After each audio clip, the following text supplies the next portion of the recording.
ఈ దినపు దేవుని యొక్క మాట కీర్తనల గ్రంథము 112వ అధ్యాయము 7వ వచనము. వాడు దుర్వార్తకు జడియడు.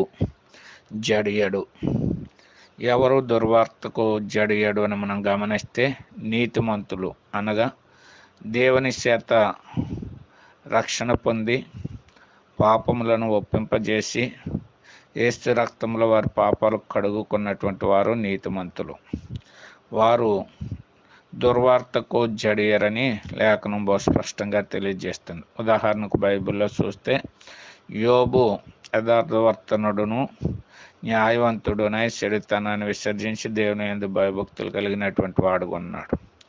తన యొద్దకు దుర్వార్త వచ్చినప్పుడు, అనగా తన 10 మంది బిడ్డలు చనిపోయినారని దుర్వార్త విన్నప్పుడు జడియక దేవుణ్ణి స్తుతించినటువంటి వాడు ఉన్నాడు.